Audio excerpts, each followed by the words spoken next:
Hello friend, welcome to my channel. और आज हम आपके लिए लेके आए हैं कुछ important questions.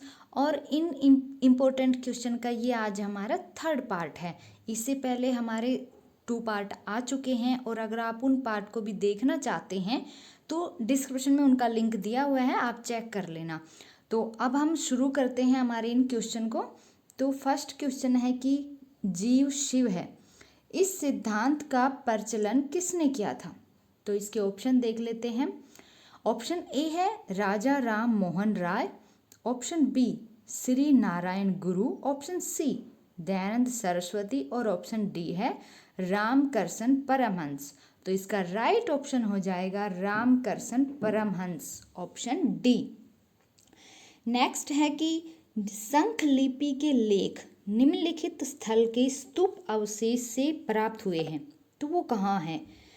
Option A Bharhut, option B Deokuthar, option C है अमरावती और ऑप्शन डी है सारनाथ। तो इसका राइट ऑप्शन हो जाएगा ऑप्शन ए बरहूत। चलते हैं नेक्स्ट पे। नेक्स्ट है कि निम्नलिखित में से किस अधिनियम द्वारा भारत के गवर्नर जनरल को अध्यादेश जारी करने की शक्ति प्रदान की गई थी?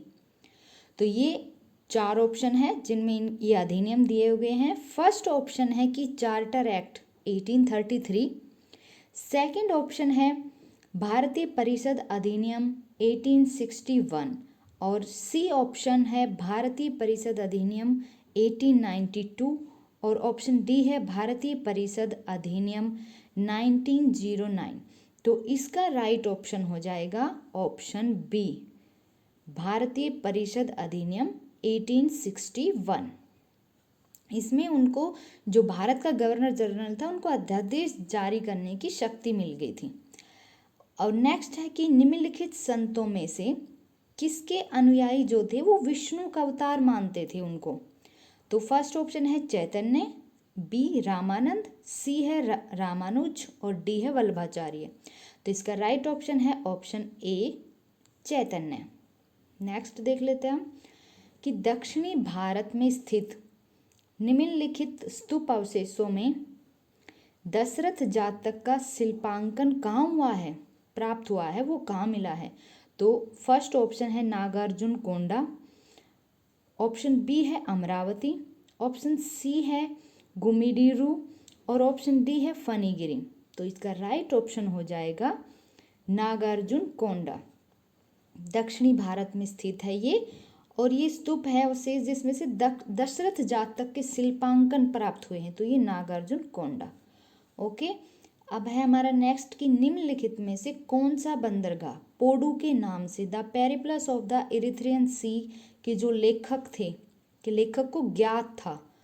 तो इसका फर्स्ट ऑप्शन है अरिकामेडू, ऑप्शन बी है बारबेरिकम, ऑप्शन सी है कोरके और ऑप्शन डी है ताम्रलिप्ति। तो इसका राइट ऑप्शन हो जाएगा अरिकामेडू। अब हम नेक्स्ट पे चलते हैं कि निम्नलिखित में से कौन चतुरतापूर्ण निष्क्रियता की नीति के साथ जुड़ा है?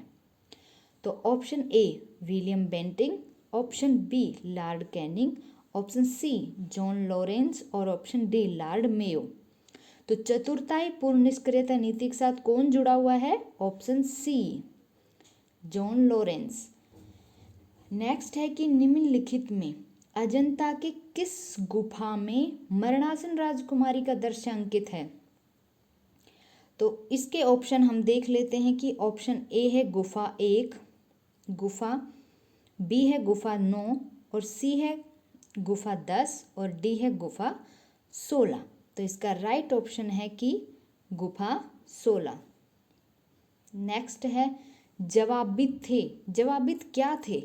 ऑप्शन ए कृषि संबंधित कानून थे, ऑप्शन बी है हिंदुओं से संबंधित विषय थे, ऑप्शन सी है कि राज्य कानून थे या ऑप्शन डी भूमि संबंधित कानून। तो इसका राइट ऑप्शन है कि ये राज्य से संबंधित कानून थे, राज्य जो कानून थे ये जवाबित। ओके, नेक्स्ट है कि भागीरथी की जो मुद्राएं हैं निम्नलिखित में से प्राप्त हुए हैं, कहाँ मिले हैं ये? ऑप्शन ए है नासिक, ऑप्शन बी है कौशाम्बी ऑप्शन सी है गोदावरी कृष्णा घाटी और ऑप्शन डी है नर्मदा घाटी। तो ये मिले हैं गोदावरी कृष्णा घाटी में। नेक्स्ट पे चलते हैं हम। जाति मीमांसा के लेखक है, जाति मीमांसा के लेखक कौन है? तो जाति मीमांसा के लेखक हम देखते हैं कि ए, ऑप्शन ए है पेरियार रामास्वामी, ऑप्शन बी है ज्योतिबा फूले, ऑप्शन सी है BR अम्बेडकर और ऑप्शन डी है श्री नारायण गुरु। तो इसका राइट ऑप्शन क्या होगा? राइट ऑप्शन होगा श्री नारायण गुरु। देखते हैं हम नेक्स्ट है कि उत्तर वैदिक काल में आर्यों को भारतीय भूगोल के किस अंश की जानकारी नहीं थी? तो दोनों समुद्रों की। तो ये तो सही है क्योंकि दोनों समुद्रों की उनको जानकारी थी। शतपथ ब्राह्मण में ये बताया गया है उस समुद्रों के बारे में। और फिर है हिमालय के विभिन्न पर्वत शिखरों की। तो ये भी उत्तर वैदिक कालीन जो साहित्य हैं उनमें जो पूर्वी जो हिमालय है उनकी चोटियों का भी वर्णन किया गया है। तो ये भी सही है कि उनको जानकारी थी हिमालय की विभिन्न पर्वत शिखरों की।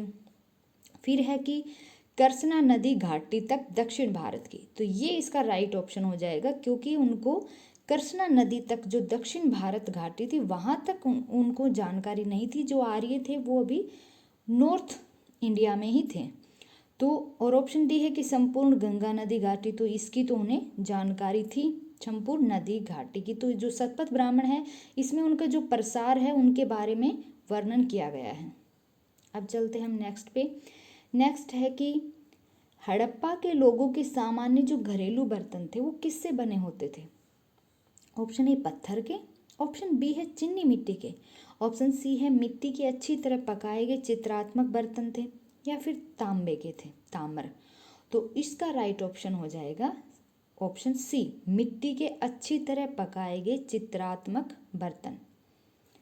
ओके, अब हमारा अगला क्वेश्चन है कि उपलब्ध प्रमाणों के आधार पर हड़प्पा सभ्यता ने मानव जाति को जो 2 स्थायी उपहार प्रदान किए वो क्या थे?